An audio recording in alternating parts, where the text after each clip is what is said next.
কাঁধা সোজা করো, সবাই নামাজে কাঁধা সোজা করো, সুন্দর করে দাঁড়াও, সুন্দর করে দাঁড়াও সবাই।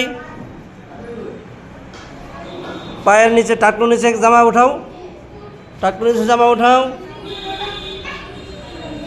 কাঁধা সোজা করো, কাঁধা সোজা করো, কাঁধা সোজা করো। আয় দাঁড়াও, তুমি দাঁড়াও, কাঁধা সোজা করো সুন্দর করে, একবারে সোজা হয়ে দাঁড়াও, সোজা হয়ে। এই যে এরকম করে 4 আঙ্গুল ফাঁকা থাকবো মাঝখানে, এভাবে না, একটু ফাঁকা করো তুমি, তুমি পায়জামা উঠাও। হ্যাঁ, এই যে এমনি করে গুছা দাও,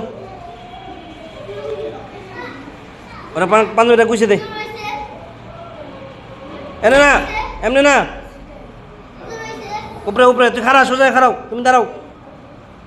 হ্যাঁ, সে আমি ঠিক করে দে, সুন্দর করে। হ্যাঁ, সুন্দর হয়েছে, মাশাআল্লাহ, সুন্দর হয়েছে। হ্যাঁ, কাতার সোজা করো, কাতার সোজা করো, সুন্দর করে কাতার সোজা করো, কাতার সোজা করো। হ্যাঁ, পায়ের নিচে পায়ের টাকনুর নিচে কাপড় টাকনুর উঠাই পেলো। হ্যাঁ, মাশাআল্লাহ, মাশাআল্লাহ, সুন্দর হয়েছে। হ্যাঁ, পায়ের টাকনুর নিচে কাপড় উঠাও। টাকনুর নিচে কাপড় পরা কি হারাম? টাকনুর নিচে কাপড় পরা কি হারাম? এই জন্য টাকনুর উপরে কাপড় পরতে হয়। এটা কি সুন্নত? এটা কি সুন্নত? হ্যাঁ।